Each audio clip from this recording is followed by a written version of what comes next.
Okay, we're up. Welcome, everyone. Thank you for joining us this afternoon. My name is Stuart Reed. I'm Executive Director of Community Foundation Grey Bruce. And I want to introduce my co-host, Ellie Green, from the Social Enterprise Network of Central Ontario, Georgian College. And next to Ellie, we have Shaylin McKay, who's been helping out with SENCO and the IRP, and my colleague, Sarah Hafling, who's our Community Outreach Officer from Community Foundation Grey Bruce. And online today, too, we're happy to have Michelle Bridger from CFC. I'm not sure if Michelle's on the call just yet. Not just yet, but we're very happy that you're here to learn a little bit about the Investment Readiness Program. And we're going to first of all go through some slides to give you a bit of a broad introduction to the IRP and a little bit about how the Community Foundation's working with SENCO and Georgian and the range of area of Ontario we're covering, which is quite exciting too. And we're going to take you through the high level, and then there's going to be ample opportunity for you to ask questions. And those of you that are online this afternoon, we would ask that you keep your computer on mute, if you will, and utilize the chat box if you have questions as we go along. And Shay and Sarah are recording all of the questions. We are hoping to get to all of your questions during the talk today, but if we don't, we will have a documentation of those inquiries, and we'll make sure to get those answered, and there'll be a Q&A FAQ paper coming out afterwards with all of the responses documented. Should I roll through? Sure. Community Foundation to this one for you. So I wanted to just thank our other Community Foundation partners. We have a number of them across Central Ontario. The Barrie Community Foundation, a brand new foundation in Dufferin County, Huronia Community Foundation based in Midland, Muskoka Community Foundation, and the Community Foundation of Aurelia and area. They are also sort of information hubs and answering questions, and they will be getting the word out about the IRP and their communities to social purpose organizations that can access this funding. Awesome. And as Stuart mentioned, I'm Ellie Green, and SENCO is the Social Enterprise Network of Central Ontario. It is housed at the Centre for Changemaking and Social Innovation at Georgian College. If anybody is interested in finding out more information on SENCO, there is a site, senco.io. There's a direct link in the deck that we'll be sending out to everybody here. And the next slide is just essentially touching base on what Stuart just mentioned. So we're going to go through the high level deck that was shared nationally, and then we're going to move into a Q&A with Michelle from CFC, and then we'll be sending out an email from there. So what is the Investment Readiness Program? So yeah, you can, as you observed, this is all happening very quickly. This came out of an announcement in 2018, the Fall Economic Statement, about a new social finance fund of $800 million over 10 years, announced by the federal government. And this is the leading edge of that money. And the IRP is really kind of put in place to prime the pump to get people ready to accept investment from that social finance fund. So it's for small scale, not-for-profit social enterprises, charities, and not-for-profits, also for-profits, to get them in a better position to participate in the investment that's coming. So we're going to talk about the different ways that the money can get you ready for the social finance fund.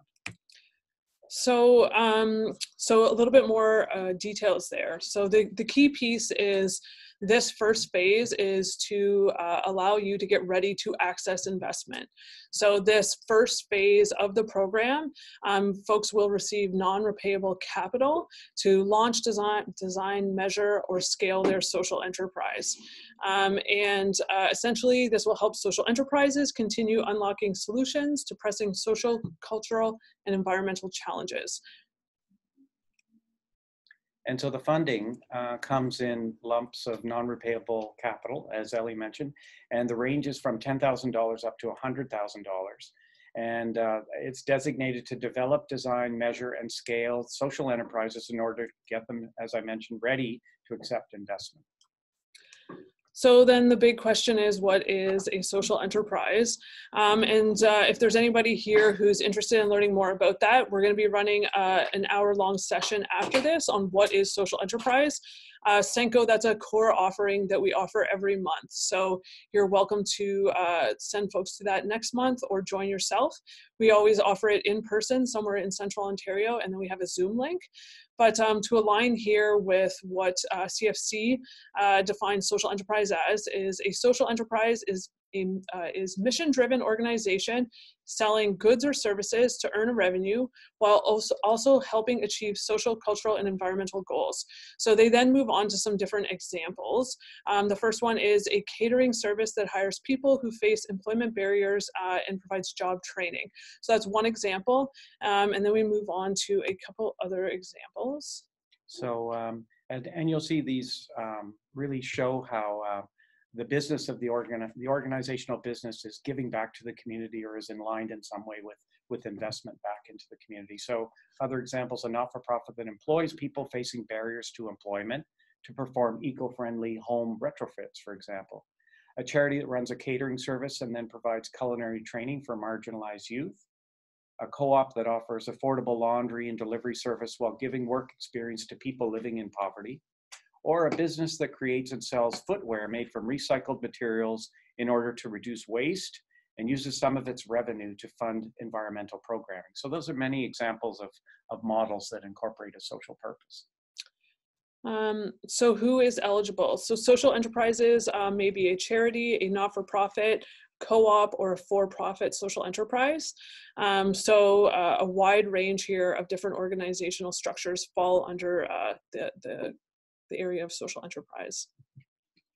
And in terms of eligibility, applicants have to be registered charities or other qualified donees, including registered Indigenous governments, incorporated nonprofit organizations, nonprofit cooperatives, market sector cooperatives, private social enterprise businesses advancing a social, cultural, or environmental mission, so a for-profit social enterprise. Non-qualified donees must provide evidence of being a social enterprise. So that's part of the context you give within your application. No predetermined allocation by stage or enterprise development or corporate type. And if you've looked at the application form, it talks about the spectrum of social enterprise from ideation right through to being investment ready. So you'll be placing yourself on that spectrum in terms of how you fill out the application. And you must have a charity or a business registration number. We have had some calls from things that are starting up, and unless you have that number already, then you're not going to be eligible. And you can't be a sole proprietor. So you can't be someone that owns their own business that does not employ other people. Okay, so evaluation criteria. So one of the key pieces will be you should be able to demonstrate your impact. So that's a key part of any social enterprise, is ensuring you understand the impact you're creating and you can share that. A part of any social purpose organization or social enterprise is generating revenue. So that business activity must exist. So you must be bringing in revenue through the sales of goods or services. So the purpose of your project must be to move your organization towards investment readiness. So that's a key part of this first phase, is moving you towards being ready to take on investment. You must be able to demonstrate that you have an appropriate budget for the project. So you're going to want to ensure those are in alignment. And then CFC is encouraging applicants from rural areas, Indigenous-led and focused organizations, linguistic minorities, newcomers to Canada, and other minority communities. So this is a really exciting thing for our area. And my business creates positive impact in my community. Am I eligible for an IRP? So questioning there. The definition of a social enterprise extends beyond corporate social responsibility or the contribution of some profit to social causes. Some factors that contribute to distinguishing a social enterprise include impact objectives are embedded in the organization's purpose. So again, these are things you're going to have to explain in the application process, how you're benefiting your community through your purpose documents. The operating model, value chain, and organizational culture are mission aligned. So these are the activities that you're undertaking are aligned with the tenets of your business, and a reasonable percentage of profits are reinvested into the purpose. So the IRP aims to support social enterprises keen on expanding the impact of their social, environmental, or cultural mission, not to maximize their profits. So can my social purpose organization apply even if it's not profitable? Yes. So applicants are welcome to apply if you're in an early stage of development with your social enterprise and not yet at the stage of bringing in profit. Can my social enterprise apply even if it's not profitable? Yes, I just did. You do that one?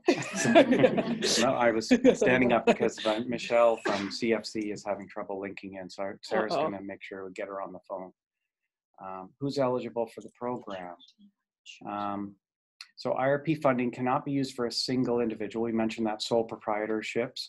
Also, federal, provincial, or municipal government agencies, they can be involved in the grant, but they can't be made directly to the social purpose organization. We had a question the other day through a phone call about whether a municipal agency could be the recipient, and they can't do that either. You have to have another relationship with a social purpose organization to access the funding. And projects outside of Canada are also ineligible. We had a question about an organization that works in Ontario, but most of their work is outside of Ontario, and that's not eligible either. Okay. All right, what can funding be used for? So the IRP is for research, launch, design, measure, and scale up activities. Yes, so funds are intended to be used for access and support, looking to expert service providers. So you could be exploring a new business idea or developing a business plan to test your idea, to create a marketing plan, to research new audiences, plan new products or services to grow revenue, prepare documentation to approach potential investors. So the funds are not eligible for use towards core operating costs, which is a key piece. So more eligible uses of IRP funding kind of goes through the range of that getting ready for investment. So viability study, business planning, accounting services that might support your expansion, branding, brokerage, financial modeling, impact measurement, impact structuring, investing structuring, sorry, tendering and bid writing, legal services, product development, market analysis, and understand, I'm not sure, that might be a typo, financial recording, negotiation support, management coaching, minor asset purchases to fill a contract, and software or web design products that you may require to expand your business as well. So does the IRP fund operations or provide core funding? No. The IRP does not provide funding to support the basic core organizational or administrative costs of a social purpose organization. So the IRP is designed to support access to new services and tools that will catalyze advancement through a special project or initiative. So this is a little chart that shows the landscape of how the IRP will work. So social enterprises will apply for non-repayable IRP capital, and then successful applicants will receive the capital. The capital can be used to enhance their business services and supports, and then social enterprises report on the use of that capital and their impact. So there is a reporting portion, reporting back to CFC and through our offices about how you're doing. And then social enterprises develop plans to accept investments, and then eventually social enterprises will be ready for support through the Social Finance Fund. Awesome. So timelines. The first round is open. So January 8th it opened and will close February 10th. What would unfold is the first round would be of successful applicants will receive their funding April or May of 2020. There may be up to 2 more funding rounds in 2020. Those dates will be announced. And this program concludes March 31st of 2021. And so I hope you're all aware of how the application process works. You can visit irp-ppi.ca to register and find out how to apply. in the application form, you will be asked to provide details like the social, cultural, or environmental issues that you are addressing, how you generate revenue. We've established that that's a key criteria, how you measure and report your impact, how you plan to achieve long-term sustainability, and how you plan to spend your funds to develop yourselves for investment. Okay. So next steps, visit the Community Foundation Grey Bruce website for more information on the IRP.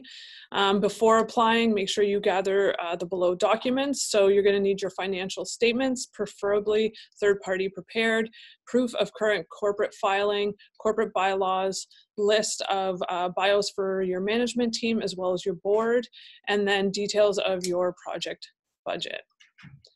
And there was a clarification about those 5 years of financial statements in the FAQ, that if you are a new organization that's only been in existence for 2 years, it's as many years as you have available. So it's not necessarily 5, right, up to 5. Right. Yeah. So now we move on to the fun part. So as Stuart mentioned, we're going to capture questions from the room, and we're going to be recording them. And we also are going to be capturing questions from the online 32 participants and including their questions also. And Michelle is going to be joining us. We just need to ensure she's now connected. She's going to be responding to most of them. So you all will receive the document with all of the questions and all of the answers, and then we'll answer as many as we can with the rest of the session. So yeah, we'll try and keep this concise. Great. So let's just touch base on. Is Michelle online, Sarah? Did she get into the Zoom? It does show she's online. Okay. So maybe so if she can unmute herself. Yeah. Okay. So Michelle, yeah, please do unmute yourself if you're there and open to say hello. And then we're just going to make sure. You have to take the mute all off. Yeah.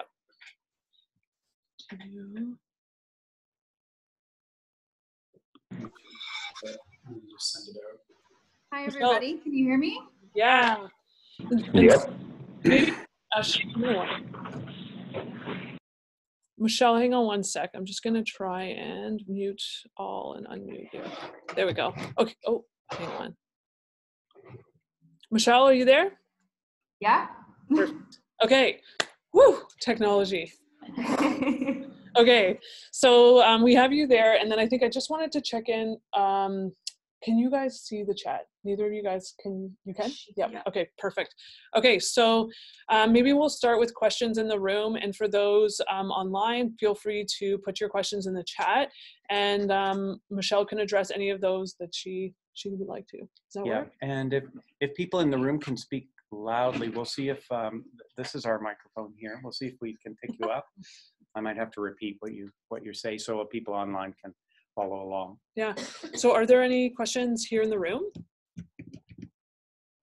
Yes. In terms of the eligibility requirements, if you're looking for example, we'll be applying for, we've got our cafe that we think would align pretty well with this grant. And some of the things we'd be looking to apply for funding for is, let's say, furniture or building a firewall and having those kind of capital expenditures. Would that be something that would be eligible for, or are those too large of items in terms of what they're looking for? It does say that there are small renovations and equipment related to expanding your purpose, but it has to be tied into how you're building your capacity to receive investment. So related to your core amount that we'd be looking at, smaller.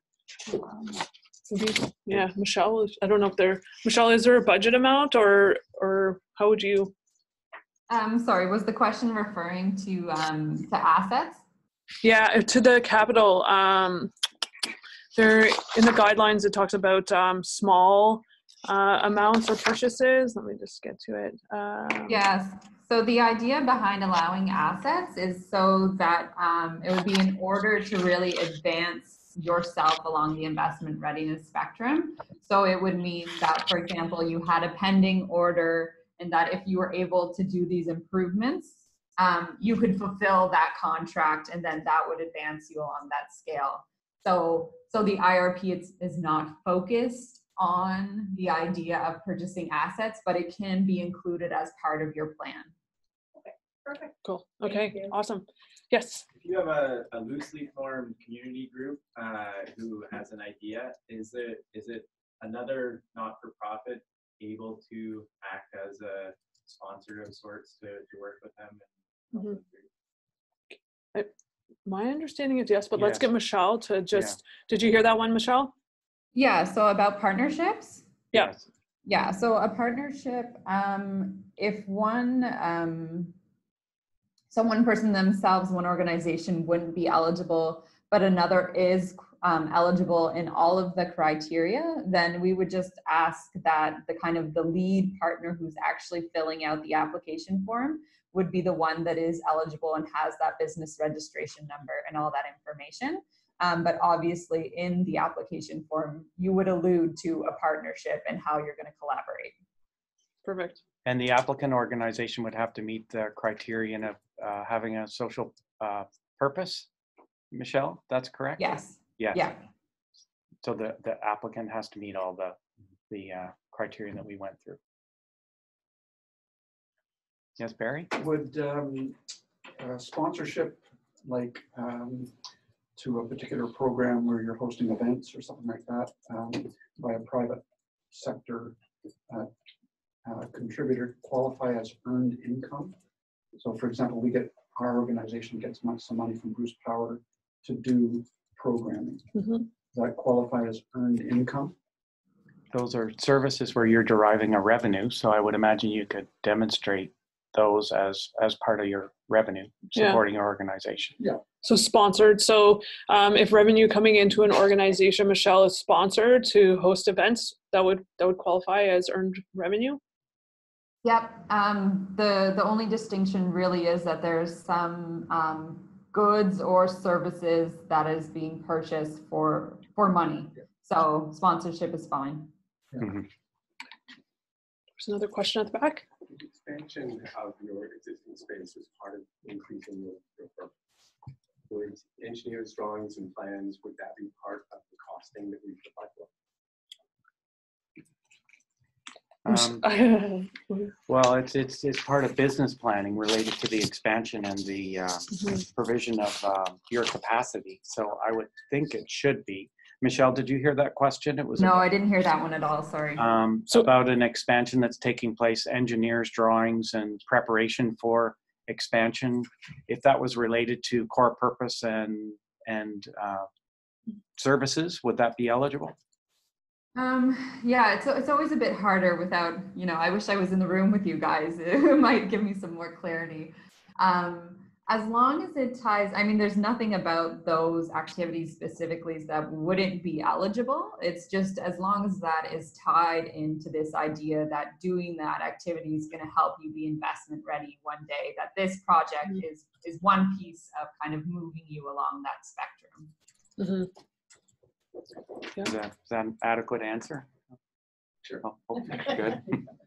Go ahead. Michelle, can you elaborate a little bit on how this program is preparing people for investment by the other $700 and some odd million, 10 years?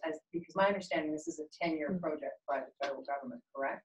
So could you maybe expand a little bit on how the Investment Readiness Program provides people to get ready to be, you referred to it as the investment readiness scale. Could you maybe expand on that a little bit so people can see how that ties together and what the next step would be for them? Should they be part of this? I know we know some of that. Michelle, did you hear all of that? Yeah, I did. Yeah, we can give it to you. Okay, great. Yeah, so it's a great question, and that's definitely one that comes up a lot. And the idea of the IRP really is kind of a stepping stone, at least when the government originally created it. It was supposed to be a stepping stone on the way to the Social Finance Fund, which is that $755 million of repayable money that's going to be available over the span of 10 years. However, in practice, because that social finance fund is not, they're very much still in design mode for that fund, and they're really looking to see what happens from the IRP to really kind of solidify how that process is going to work. So all that to say that the IRP is really supposed to be addressing gaps that currently exist in the sector. So in the social enterprise sector, it was kind of realized with, well, honestly, there was a lot of committees and there were some recommendations that were made. And one of those was that social enterprises needed supports and services in order to get them ready for that social finance fund once it's there. So the idea of the IRP is really, because it's available to kind of that full spectrum, that we're hoping the IRP can move organizations closer to being investment ready. Whether or not they actually apply to the social finance fund, that's not a direct link. You can apply, you cannot apply. It's the same as one of our application questions is, how down the road is social finance for you? When are you thinking of taking on investment? And it could be next year, or it could be 5 years down the road, or 7 years down the road, and all of that is okay. Does that help clarify? Yeah. Okay. Yeah, go ahead. So am I right in thinking that if you take all these steps and once you are ready, what if you don't need to invest at that point? Is that it? So am I hearing that correctly? If you get to that point, you got yourself ready for, set up for social investment, but then it turns out things are ticking along nicely and your services are being, the money's coming. Are you obligated to still go forward with that? Yeah, no. So Michelle, in some of the other calls, just to clarify, the IRP is the first phase, but there's not necessarily a direct connection to the next phase at this point. Is that maybe? Yeah, that's exactly it. Yeah. No obligation. Yeah, so this is phase 1. You can participate in this, and then phase 2 will unfold, and yeah. And phase 2 is going to be could be an extended 10-year window or a Yeah. longer window. So there may be different ways of investing in those social purpose organizations in the future. We're not sure what that looks like yet. And just to add in there,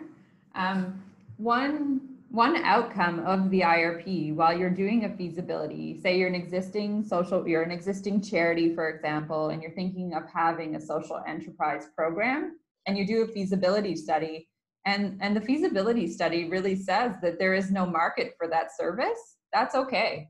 That's still, you did the project, you've learned, and then hopefully, you'll have a better idea next time. Great. If you have a very part-time staff person as part of a not-for-profit, if the business planning is done by that staff person and supports more time employed, is that eligible, or does it need to be a third-party contractor? No, it is, and I believe that's in the regular guidelines. You can backfill that, or yes, that would work, and there's specific positioning to do that. Yeah. Yeah. Careful of the word. I know. Yeah, I was just going to say. Hang on. It's only activities that happen Yes. after your contract is approved. So you can't there's no retroactive funding through the IRP. Right. Yeah. But that does sound like it would be, you could enhance a role that's there or hire someone new. Yeah, and I know the example here specifically said that the staff member potentially in-house has the expertise needed to take on that step, right? So you would be looking at them covering that. The idea behind that is really that if you have in-house expertise, you don't have to hire out just because it's IRP. You could hire in-house as long as, the IRP dollars are going towards a contract. Yeah.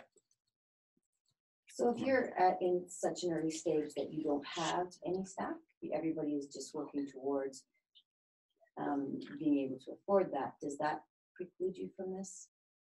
So not necessarily volunteers, but at this point, nobody's getting paid. So you get somebody on a payroll quick. Yeah. So could an organization transit from being mostly volunteer driven to paying for services? What do you think of that, Michelle? So So it won't always be volunteer, just at this point, there's no At money this, to pay anybody. you're early, or so early on in the spectrum, you haven't begun. There's a middle step Paying, possible yeah. too, to contracting. Wage staff.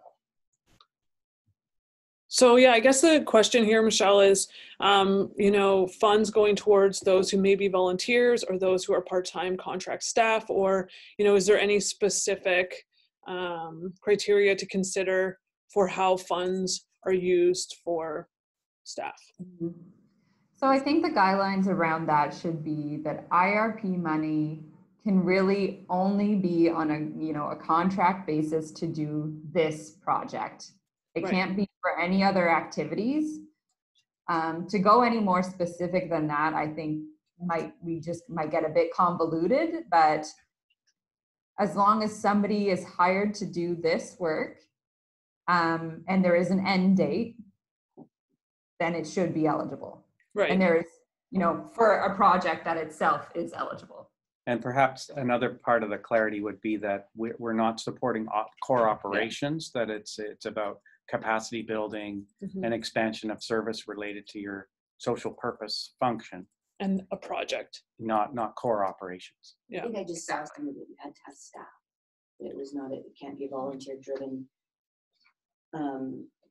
organization. But so Yeah. I'm clear. Okay. Awesome. Any other, I'm just thinking of some organizations that may not be ready for this intake. Is there going to be a guaranteed second intake, or is it going to be based on the amount of applications you've received this round? Okay. So just repeating for the mic as requested, will there be a guaranteed second round or third? And Michelle, we'll leave that one for you. There's definitely going to be a second round. There will be up to 3. Maybe up to 3. Yes, Lee? So did I hear that in order to apply, you have to have paid staff? So just to clarify, do you have to have paid staff to apply? You have to be a registered charity, you have to have your corporate papers, but do you have to have paid staff? Not-for-profit, for-profit, social enterprise, not-for-profit, co-op, charity. What about that one? I would say no. If you have everything else, but you don't have, full-time or part-time staff, that's okay. I think in the application form, you would have to enter in 0.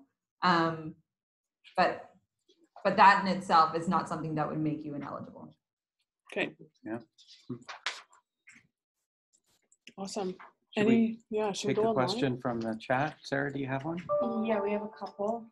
So what is the definition of investment? Traditional investments such as shares, bonds, etc., or can it mean expanded market / sales? I know there's a, go ahead. There's a gloss. It's all yours. Yeah, if you want to find the glossary and read that might be helpful for this group. Yeah, there's a glossary on their website on how they would define various terms. So what the term is? Investment. Is investment a part of the glossary? No. No. Social investment. Social investment is? Oh, social, no. Finance. Social finance, yeah, it's all the key ones. Okay, so I can wing it a little bit. It's hard because investment in general is a very broad term, and I agree. But I think when we're saying, are you ready to take on investment? We really are referring to those kind of,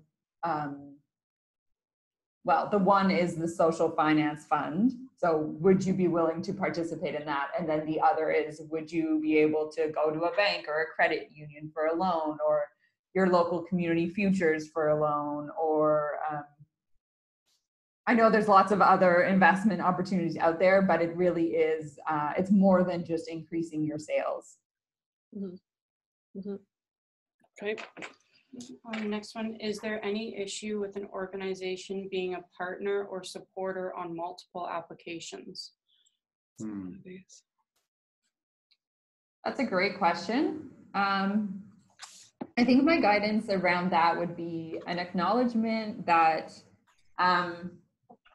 even though, you know, it's a pretty big project, different regional partners have smaller amounts of money to distribute. So I really would prioritize those projects that you think are going to have the most impact and move you along that that readiness scale. So there's nothing to say that one partner, if they themselves are not the lead applicant, couldn't partner on multiple projects. I would just maybe have a discussion with your regional partner about that beforehand, just so they can get a bit more context. What do you guys think?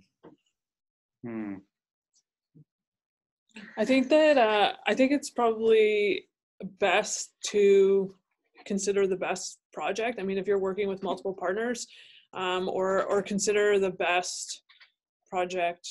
Yeah, I mean, I think that's probably would be my take. I don't know. What about you, Stuart? Yeah, I think that you know, part of that, there is going to be a rigorous comparison in the adjudication process, and so it'll be about the benefit of the project to the social enterprise purpose of the applicant. I perhaps in our community we may be different than other parts of the country, and maybe we will see multiple partners showing up. But if it's not a problem in terms of eligibility, then that's fine. Yeah. The next one is, are churches eligible?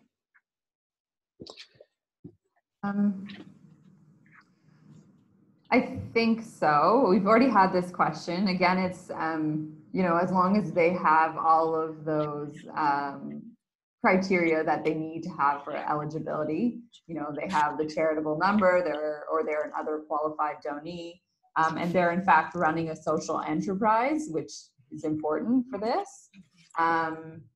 So nothing to say that they wouldn't.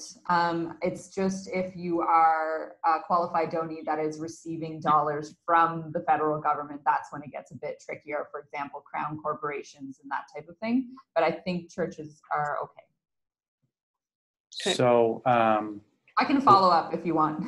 what if their social purpose is demonstrated as something related to religious activity? I mean, that might be a problem for the foundation. We usually preclude that. Churches often apply, but it's for community programs, music or space, right, or a food bank or something like that. But we don't fund religious activities.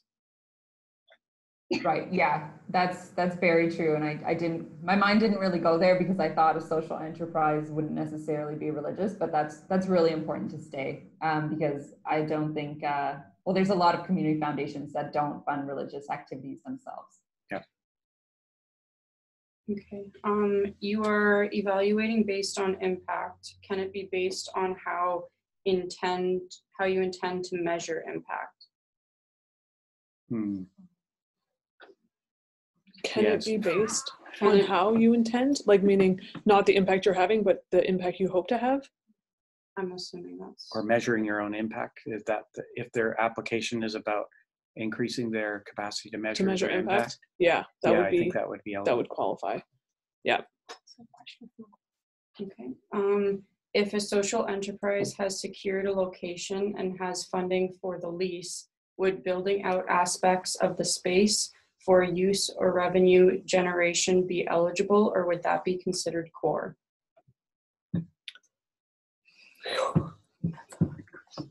Well, in the information it talks about how you have to demonstrate that it's addressing an order or a need or a service provision, right? That's part of your social purpose mandate. But Michelle, we come back to that question about whether there's any ceiling for the percentage that's related to capital and equipment and so forth. Yeah, we've talked a lot about this internally and how we can be a bit clearer about that. We're actually talking to the government about that to try and get some of their understanding of what is and what is not eligible. It really does come down to that this needs to be a project. It needs to be outside of kind of business as usual, and that it can be case by case. So I think this is another one that if if the person who wrote that question could maybe give us a bit more context and send us an email, maybe we can look at it a bit closer. Okay. Yeah. Our company anniversary is coming up, and we are planning on having a tree planting day in our community with all of our employees. Does this apply to the grant? I mean, I can jump on that one. So when we talk about social enterprise, we're talking about ongoing business activity as opposed to events. So I would say that that falls more under an event as opposed to business activity. And I don't know if there's anything you'd want to add to that, Michelle? No, not really. I think that explains it. It's really, it needs to be, the social enterprise aspect of your business needs to be something that is kind of ingrained in your actual way of doing business, more than just events or programming that happens sporadically. Okay. Yeah, go ahead. If you're charging $150 for a day-long workshop, and you have 50 registrants, that's an event. Well, I guess earns income. The question though would be, what if your business activities are putting on workshops, then that would be continuous service that you're offering, right? So if a part of your business is ongoing workshops, then that's different than one-time event. It goes back to that eligibility discussion about how it's core to your mandate, your social purpose mandate. So celebrating yourself because you're having an anniversary isn't really. It's the event. Yeah. Right. Okay. Would a partnership for profit with employees qualify? Can you read Say it again, yeah. Would a partnership for profit with employees qualify? I think the question, so for-profit social enterprises are eligible. So the question for that person would be, what is their social enterprise, or what is the social enterprise activity, as opposed to the structure of their organization? Yep. I might be able to help with this one. Okay. I think the confusion with the person on the computer is that you exclude sole proprietorships. A sole proprietorship is a legal definition and it's accounting definition. It does not necessarily mean that you have no employees. So you can be a sole proprietor, or you can be a partner, right? Yeah. But you use sole proprietor specifically as an excluded category, and then you added a reference on the back that said that they don't have employees, right? So if I'm guessing, but this person's now saying, well, I'm a partnership, does that make me different? And the reason I'm wondering about that, because I actually wrote down the same question, like, right? So, like, you know, if you're an incorporated sole proprietorship or whatever, so I think maybe it's just a word thing. Yeah. Can you be incorporated sole proprietor? Yeah. But okay. I know what she, you still have one person team who's incorporated. Yes. Yeah. Right. Sole proprietor is not. Definition and tax definition. That's a good point. You're using it as a social definition. Right. So that's possibly where the confusion is coming from. Did you catch that, Michelle? No, sorry. Well, we can say, Yeah, we can follow up. The term sole proprietor has multiple definitions, so it can be interpreted in different ways. Okay. Yeah, that one came directly from the government as kind of a spin-off of individuals are not eligible, and then therefore sole proprietors became also ineligible. And I do understand that is it's a bit murky, to be totally honest. And that's why if it is a partnership with somebody who is eligible, then sole proprietors can apply kind of through somebody else. But at the moment, the government has said that sole proprietors are not eligible. Incorporated, must be incorporated. Okay. Are you able to apply more than once for separate projects? Can you apply more than once for separate projects? I know this has come up. I think that's the same idea. You're competing against yourself. It's best to consider your best project. Is there any other piece you would want to add, Michelle? Yeah, so it's going to be, you know, you're going to be applying to the exact same regional partners. You can't apply to multiple regional partners, and that's exactly it. You would be competing against your own project. So I wouldn't advise it, to be honest. I would pick your best project and go with that. Okay, great. I think we have a question in the room. Liz? Will there be an opportunity to seek support when drafting an application? And then who is the jury? Who makes the decisions? Is it a local group or how does that? Yeah. Well, our office is available, and Wendy and I have been fielding phone calls, and we seek support from Ottawa and Michelle's office when we bump into something we can't answer, but we would be there to answer questions when you get into the application process as best we can. And we've been talking about an adjudication panel, which will probably be anonymous, but there will be representation from the Community Foundation on that panel. So likely from, well, they will be from our grant review team. So again, with some expertise and experience in granting through the foundation.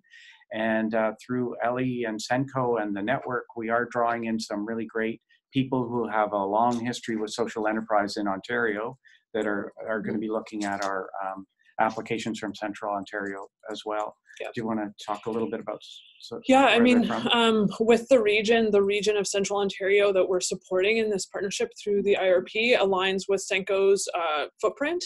So we've definitely reached out to leading folks in the sector to consider this opportunity. SENCO has an advisory of folks who have worked both in this province and nationally in the sector for 20, 30 years. So we have some real leading social enterprise experts that we've relied on over multiple years. So those are folks that we've engaged to consider participating in this as well. So, yeah. Yep. Does each regional partnership, like in Ontario, if I'm understanding correctly, do they have a certain amount of funds they're distributing, or like is everybody in this room going for the same money? I guess I'm asking. So there's 24 community foundation. Regional partners, yes, yeah. Across Canada, and each of those have some other partners, and the funds, the 18.5 million is distributed across those 24 partners. Yeah. So I just need to understand the thing about the 5 years of financial statements. So, but this is also for startups, correct? Yeah. So. Yeah, how does that all work? How does that work? So I know, so you would need to be incorporated, and how this could look is potentially you're a charity or a not-for-profit who's been existing for a long time, and you're now starting up a social enterprise initiative, yes, per se. So I know on the national call, they did say that 5 years it doesn't have to be 5 years. It's the most that you would have. So if you happen to be one of the an incorporated entity and you are applying early on, you would just provide what you have. So, okay, can I give a specific? Yeah, yeah. So I am the minister of a church, mm-hmm, and so yes, we've been for hundreds of years. So, but so now community partners are coming together, mm-hmm, to ramp up our social outreach through a cafe. Okay.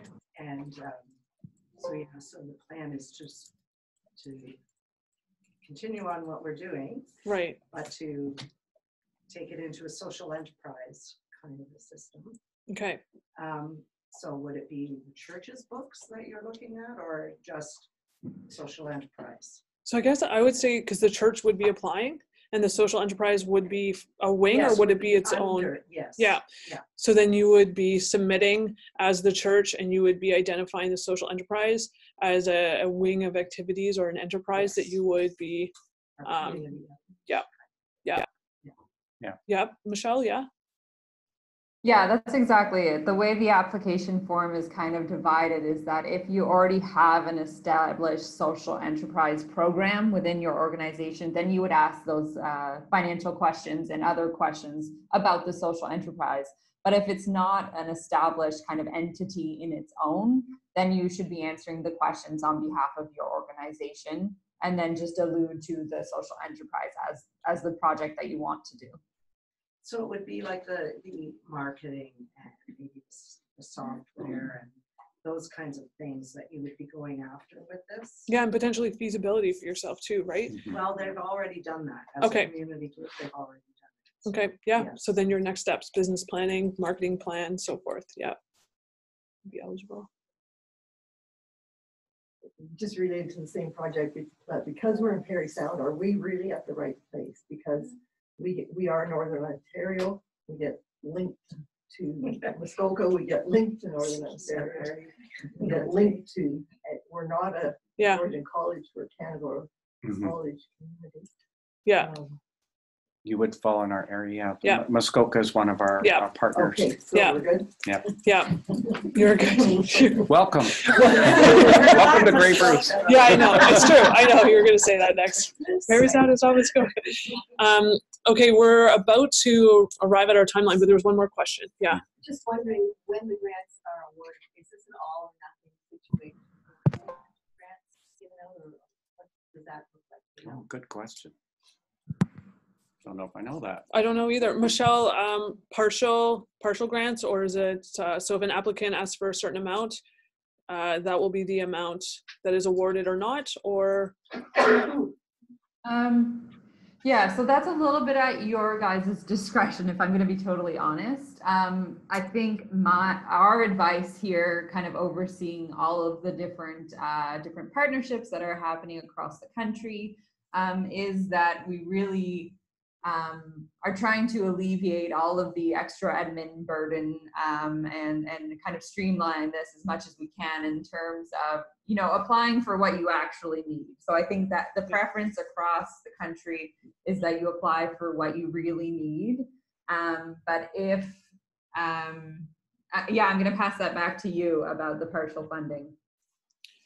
Yeah, I think the idea of applying for the best project makes the most sense. I think in reviewing an application, it would be harder for us to bring the expertise that you have and make a recommendation on how to change your project. So I think that you, as your own expert, applying for the best potential project is probably ideal. Yeah. So there may be some judgment from the adjudication panel about what the amount would be to make your proposal viable as well. And someone asked about the environment. We do have a finite amount of dollars that have to serve all of Central Ontario. So our panel is going to be responding to the number of applications we receive. There may be some geographic distribution goals that might be layered on too. This is something we're going to learn after February 10th when we see what comes in from the application process. Yep. Yeah. I just have one quick question. When do we think the potential for the guaranteed second possibility would be for this? If people are feeling that they're ready or in the position for the first phase by February 10th, yeah, what are we looking at? So Michelle, their question on what about the second round? When might it be? Yeah. I'm sorry guys, I really don't have an answer to that right now. It's definitely going to happen. We just really want to see what the intake is after this round and see how many projects come in, how many strong projects come in. You know, is there a lot of waitlisted projects that we would have loved to fund, but we didn't have enough money to do so? And after we get an idea of what that looks like, then we'll be in a position where we can say, okay, one more, okay, two more. So sorry about that. Yeah, okay. So I think we probably should wrap up pretty soon. We have a couple minutes here. So yeah, is that okay? Is there a burning? No, we just have a lot of more questions, but as long as we just tell them we're going to send it. So that's exactly what we'll do. So at this point, we're going to close the session. All of the questions that remain on the chat, we've captured those. We're going to be sharing them with Michelle and ensuring they are also answered. So everybody who is here and everybody who's joined online will receive that document along with the deck that we've sent out.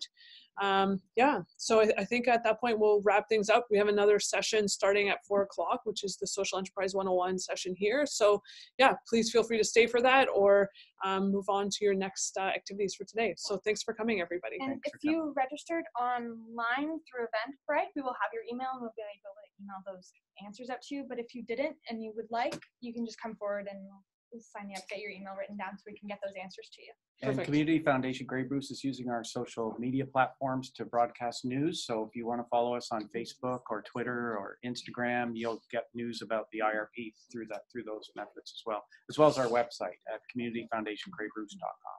And there's some materials over in front of Wendy there, a couple of brochures on the IRP, our vital signs report, stuff you might be interested in, so please pick that up.